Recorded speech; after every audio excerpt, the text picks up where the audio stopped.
दोस्तों नमस्कार, हमारे मंच पर आप सभी का स्वागत है।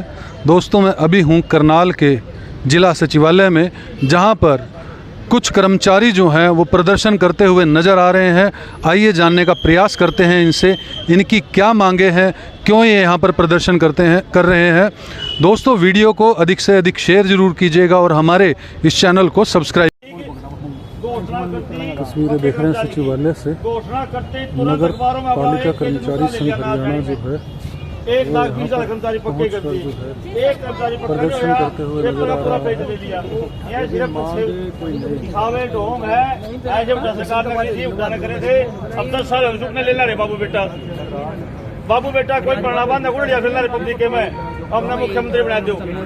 वो काम इनका होगा तो ड्रामा करे। आयु जो घोषणा करी है भाई, हमने 1,20,000 कर्मचारी पक्के कर दिए। कौन से कर दिए, कौन इस पॉलिसी में होगा, किसके भाग्य में कच्चा पक्का चिट्ठा होगा, इसका तो भाई सबता होगा। लेकिन हमारी तो मांग ये थी भाई, इतने सालों से हम काम कर रहे, पक्के क्यों नहीं करते? जब हम 20 साल से पब्लिक की जान माल की रक्षा कर रहे हैं, अपने जान को दाव पर लगा के जान आग बुझा रहे हैं, तो पक्का करने में दिक्कत है कुछ? साथी अपनी मांग के लिए गोंडा जो है यहाँ पर हरियाणा अग्निशमन विभाग कर्मचारी यूनियन के जो लोग हैं यहाँ मांगों के लिए नोटिस देने आए हैं। हमारे भाई हमारा के खड़े कर दिए और खुद ये भाई भी परेशान है। पेंशन तो पक्का की नहीं दिखाएंगे, सौंपते हुए पेंशन तो पक्का की नहीं दिखाएंगे। माध्यम कार्ड खड़े कर रखे बेचारे, दुखी सारा समाज है। लेकिन ऐसा तरीका बना लिया, एक के लिए दूसरा नहीं बोलने दे रहे। तो हम ये चीज है भाई, धरके लाठी मार के नारे लाते जो कि नगे भी नहीं रहने रहे। पेंशन कोई लूट नहीं है, पेंशन एक सामाजिक मुद्दा है। एक रिटायरमेंट के बाद एक इज्जत के साथ जो जीवन काटना एक साधन है वो पेंशन है। क्योंकि आज इतना सेल्फिश जमाना है कि कोई किसी का बेटा बेटी है तो क्या वो पेंशन है, वो सबकी पेंशन खाएंगे। आप एक बार इलेक्शन जीतते हैं एक पेंशन, 2 बार जीतते हैं 2 पेंशन। तो साथियों पेंशन तो हम बहुत दूर की बात है, वो तो हम सोच भी सकते। हमारा तो रोजगार है, सफाई करते हुए वही बहुत बड़ी बात है। तो इन बातों को साथियों आपने गर्मी में अपना नोटिस दिया, ज्ञापन दिया, सभी साथियों का धन्यवाद। और आने वाले टाइम में जो भी अपने आंदोलन होंगे उन्हें मजबूत बनाएंगे। इन बातों के साथ साथियों 2 नारे ज्यादा नहीं, गर्मी का मौसम है। नगर पालिका कर्मचारी संघ हरियाणा जिंदाबाद जिंदाबाद जिंदाबाद, हार के साथी जिंदाबाद जिंदाबाद जिंदाबाद, कर्मचारी संघ हरियाणा जिंदाबाद जिंदाबाद जिंदाबाद, झूठा मुख्यमंत्री मुर्दाबाद मुर्दाबाद मुर्दाबाद, नारेबाजी करते हुए मुर्दाबाद मुर्दाबाद। धन्यवाद सर। सुशील जी यहाँ पे सचिवालय में आज ये फायर ब्रिगेड के कर्मचारी जो हैं वो प्रदर्शन करते हुए नजर आ रहे हैं और आप भी यहाँ पर मौजूद हैं, क्या कहना चाहेंगे? देखिए, जो नगर पालिका की जो हड़ताल है, जो आह्वान किया है नगर पालिका कर्मचारी संघ हरियाणा ने, जिसमें फायर ब्रिगेड का भी कर्मचारी उस चीज़ का मेंबर है। और ये कोई ऐसा नहीं कि पहली बार यहाँ फायर के कर्मचारी आए हैं। पूरे प्रदेश में फायर का कर्मचारी एक मजबूत संगठन को निभाते हुए, उनका मेंबर बनते हुए, और नगर पालिका कर्मचारी संघ हरियाणा की जब भी कोई कॉल आई है, फायर का कर्मचारी उसमें 100 के 100% उस कॉल पे उतरे। क्यों? क्योंकि आप ये देखिए कि 2014 में एक बड़े आंदोलन करने के बाद सरकार के सामने हमने एक पॉलिसियाँ बनवाई थी कि जो भी विभाग में 3 साल का जिसका भी कार्यकाल हो जाता है वो सीधे तौर पे पक्का कर लिया जाए, इस तरीके का मामला था। लेकिन आप ये देखिए फायर का कर्मचारी कितना रिस्क इन लोगों का है। मतलब कुछ गिने चुने विभाग ही तो, चाहे पुलिस विभाग है, चाहे फायर ब्रिगेड है, और चाहे हमारे बिजली कर्मचारी है, मैं गिने चुने विभाग हैं हमारे जो एक इतना बड़ा रिस्क है, काम करते बहुत रिस्क है। और कितना ऐसे साथी आप देखिए, अभी भी इनमें से कितने साथी मैं आपको दिखा दूँ जिनको आग ने कहीं जगह झुलसवाया है, कहीं इनके इफेक्टेड भी हुए हैं, बहुत सारे हैं तमाम साथी। लेकिन आज तक जो इनकी मांगे है कि सीधे तौर पे आप समझिए कि फायर कर्मचारी को ये लोग पक्का करना नहीं चाहते। जब तक कि सुप्रीम कोर्ट का भी ये फैसला आया है, मतलब जो मांग इनकी समान काम समान वेतन को लेकर ये लड़ रहे हैं, सुप्रीम कोर्ट का भी ये फैसला आया कि एक पक्का कर्मचारी के समान जो लोग कच्चा कर्मचारी काम कर रहे हैं तो उसमें डिफरेंस नहीं हो सकता पे में। तो वो डिफरेंस सुप्रीम कोर्ट के फैसले के बाद भी सरकार कर रही है और सीधे तौर पर प्रशासन उसको लागू नहीं करना चाहता, क्योंकि सरकार का हस्तक्षेप उसमें रहता है। तो इन सारी चीज़ों को लेकर समान काम समान वेतन की बात है, और चाहे आपकी रेगुलाइजेशन की पॉलिसी की बात है, तमाम चाहे एनपीएस को रद्द करने की बात है, इन सारी चीज़ों को लेकर फायर का कर्मचारी हड़ताल पे सीधे तौर पर जा रहा है। और आज उस आदेश की प्रतियां भी यहाँ पूरे प्रदेश में फूकी जा रही है, जिस आदेश को यहाँ के प्रशासन ने कराया।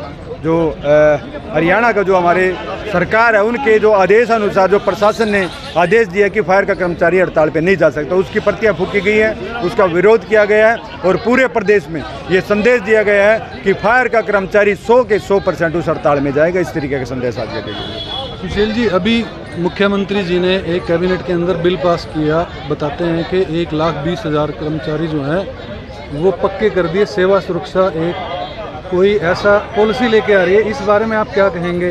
क्योंकि उसके अंदर जो मैंने पढ़ा अभी पॉलिसी में, बेसिक से ऊपर जो है सैलरी कभी नहीं ज़िंदगी में जा सकती उस व्यक्ति की। देखिए, आप एक जागरूक पत्रकार हो और आप एक बार थोड़ा हाथ ध्यान मारो, 2014 से पहले हुड्डा ने भी इसी तरीके से ये किया था। वो बड़े बड़े जो काउंसिल हैं उन लोगों ने किए थे कि हम लोग समान काम समान वेतन की बात है, पंजाब के समान की जो वेतन की बात थी, बहुत तमाम एंटेज की बात थी, हम पूरे कर्मचारियों को ये लाभ दे रहे हैं, मतलब बहुत बड़ी बड़ी घोषणाएं उन लोगों ने करी थी, कच्चे कर्मचारियों को लेकर जो पक्के कर्मचारियों को लेकर। लेकिन वो घोषणाएं ही रह गई थी। आज आप ये देखिए, लोकसभा में पूरा तमाम कर्मचारी नाराज था और उसका नाराजगी का खामियाजा इन लोगों ने भुगता। 10 में से 5 आई। उसके बाद ये लोग ये सीधे तौर पे समझ चुके हैं कि अगर कर्मचारी नाराज रहा तो शायद विधानसभा में ये खाता भी नहीं खोल पाएंगे। इस तरीके की आशंका इनके पास है। तो अब ये देखिए कि उस आशंका को देखते हुए ये लोग कर्मचारियों को कहीं ना कहीं लोभ में या लालच में या किसी तरीके के इस तरीके के घोषणाएं करके वो फंसाना चाहते हैं कि कर्मचारी आ जाए। आप इसको ये समझिए, ये घोषणा, पहली बात तो इस घोषणा को तमाम ट्रेड यूनियन ने सिरे से खारिज कर रही है, क्योंकि हमने ये बड़ी बड़ी लड़ाइयाँ लड़ने के बाद 14 की हमने पॉलिसी बनाई कि सीधे तौर पर पक्का करिए। जॉब सुरक्षा की बात क्या है? अभी हम फायर के कर्मचारी है तो बिजली का कर्मचारी है, कर्मचारी कौन हटता है? अरे संगठन वहाँ मजबूत है, क्यों हटेगा? क्योंकि बड़े बड़े आंदोलन करने के बाद एक चिट्ठी और जारी हमने करवा रखी है, ठेकेदार बदल सकता है, कर्मचारी वही रहेगा जब तक उसके अंदर कमियां ना हो। आप कमी है तो आप नोटिस दीजिए ना, उसको आप जांच करिए, आप निकालिए। लेकिन कोई नया ठेकेदार आ गया और वो चाहे कि मैं नई लेबर रख लूँ, इस तरीके का काम नहीं हो सकता। तो हम ये कहना चाहते हैं, जॉब सुरक्षा की बात तो ये जॉब सुरक्षा तो ट्रेड यूनियन ने अपने कर्मचारियों को पहले से दे रखी है। हम इस जो घोषणा को सिरे से नकार रहे हैं। और दूसरी बात, अगर ये इसके अंदर भी कमी है, अब ये देखिए, ये इन्होंने घोषणा करी, कैबिनेट में पास नहीं कराया, अपनी ही कैबिनेट में अपने ही साथियों के बीच उन्होंने चर्चा करी और चर्चा की बात इन्होंने बाहर फैला दी। अब उसके लिए पास करने के लिए विधानसभा भी तो लगाने की जरूरत है। आप करिए, सेशन लगाइए ना, उसको पास करिए, कैबिनेट में मंजूरी दिलवाइए। इस तरीके की तो ये बात लोग कर नहीं रहे हैं, खाली घोषणा कर रहे हैं। अरे भैया, ये कर्मचारी हैं, ये पढ़े लिखे लोग भी हैं, यहाँ हर तरीके का कर्मचारी है, पूरे प्रदेश के जागरूक कर्मचारी है, ट्रेड यूनियन के अंदर काम करती है। 100 कर्मचारी संघ के तमाम विभागीय यूनियन इस तरीके के प्रलोभन में नहीं आएगी। हम ये कहना चाहते हैं, सीएम साहब है, इस तरीके का जो आप घोषणाएं कर रही है, खट्टर साहब को तो ट्रेलर दिखाया था, ये ऐसा ना हो कि ये कर्मचारी आपको फिल्म दिखाएं, क्योंकि उनको 10 में से 5 लेके आए थे और आप 90 में 0 आएंगे अगर इस तरीके। क्योंकि कर क्या रहे हैं, ये 8वें वेतन को अभी से निकाल रहे हैं, कोरोना काल का डीए कहाँ है लेके, मतलब किस तरीके की क्या चीज़ ये लोग देना चाह रहे हैं? कुछ नहीं देना चाह रहे, सिर्फ प्रलोभन है। लेकिन अब की बार हम इन लोगों नहीं आएंगे। 18 तारीख को पूरे प्रदेश का कर्मचारी सीएम हाउस का घेराव करेगा, कुरुक्षेत्र। और एक और मजे की बात, आप ये देखिए, मुख्यमंत्री नायब सैनी जब करनाल से यहाँ विधायक बना, उन्होंने इस जनता से वादा कराया कि मैं आपकी सेवा के लिए यहाँ करनाल आया हूँ। डकोसड़ा देखिए कितना बड़ा, मैंने यहाँ कमरा ले लिया, मैंने यहाँ मकान ले लिया, उसके ऊपर बोर्ड लगा दिए, अपना प्रतिनिधि बिठा लिया। कहाँ गया? 14 दिन में अपने बोर्ड भी, अपनी कोठी भी, वहाँ अब वो मोर और तोते और कुत्ते ही बोल रहे हैं वहाँ।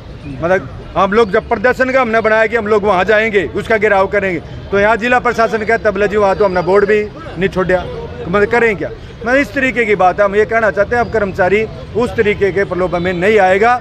18 तारीख को और नगर पालिका के जो हड़ताल है, इस तरीके के जो आंदोलन दिए हैं, या तो ये बातचीत के ऊपर सहमति बनाएंगे, नहीं तो आने वाले विधानसभा में सीधे तौर पे इनको 0 पे लेके आने का काम कर्मचारी करेगा सीधे तौर। कर्मचारियों के लिए अगर एक ही मांग रखें तो क्या मांग होगी? देखिए, कर्मचारी के लिए एक मांग तो नहीं हो सकती, क्योंकि एक मांग का मतलब ये है कि रेगुलर कर दिया। हाँ, मैं ये कह रहा हूँ, देखो आपके माध्यम से मैं ये कहना चाहता हूँ, पूरे देश का जो कर्मचारी हो, 2 चीज़ों पे थोड़ा असहमत हो सकता है। एक रेगुलाइजेशन की पॉलिसी के ऊपर और एक एनपीएस को रद्द करने की बात है। मतलब आप ये देखिए, 14.5 crore vote on record Modi को मिले थे पूरे लोकसभा में, और 23 करोड़ लोग ऑन रिकॉर्ड थे हड़ताल पे। तो मोदी से ज़्यादा तो ताकत कर्मचारियों की है, तो फिर ये समझ क्या रहे थे? तो इसलिए हम कहना चाहते हैं, अगर इस चीज़ पे कोई बातचीत रखे तो रेगुलाइजेशन और एनपीएस को रद्द करने की बात करे, पूरे देश का कर्मचारी कहीं ना कहीं समझेगा भाई हाँ इन लोगों ने कुछ किया है। तो ये आपने देखा जो कर्मचारी हैं फायर ब्रिगेड के वो यहाँ पर प्रदर्शन करते हुए नज़र आ रहे हैं। सरकार से एक ही मांग रख रहे हैं कि उन्हें कहीं ना कहीं पक्का किया जाए, उन्हें कोई पॉलिसी बनाकर रेगुलर किया जाए। जिस तरह से विधानसभा चुनाव जो है वो जल्द होने वाले हैं, अगले महीने जो सितंबर के महीने में आचार संहिता लग जाएगी, तो कर्मचारी वर्ग ये चाह रहा है कि उनको पक्का कर दिया जाए, रेगुलर कर दिया जाए। वहीं सरकार जो है एक पॉलिसी लेकर आ गई है जिसके अंदर बेसिक पे से अधिक जो है वो सैलरी बढ़ नहीं सकती, और जल्द जो है उसको पास करवा कर किसी तरह से ऑर्डिनेंस से या गवर्नर से पास करवा कर जो है वो क्या करती है ये तो आने वाला समय बताएगा। लेकिन यहाँ पर फायर ब्रिगेड के कर्मचारी जो है वो मांग रखते हुए अपनी नज़र आए और जिला प्रशासन के खिलाफ जो है और सरकार के खिलाफ जो है वो नारे लगाते हुए नजर आए। हमने सर्व कर्मचारी संघ के नेता सुशील गुज्जर से बात की, उन्होंने साफ तौर पर कहा कि कर्मचारी दो मांगों पर तो मान सकते हैं, पहला उनको रेगुलर कर दिया जाए और दूसरा एनपीएस नेशनल पेंशन स्कीम जो है वो रद्द कर दी जाए। दोस्तों इस वीडियो को लाइक और शेयर जरूर कीजिएगा, हमारे मंच को सब्सक्राइब कीजिएगा। इस वीडियो में इतना ही। जय हिंद, जय भारत।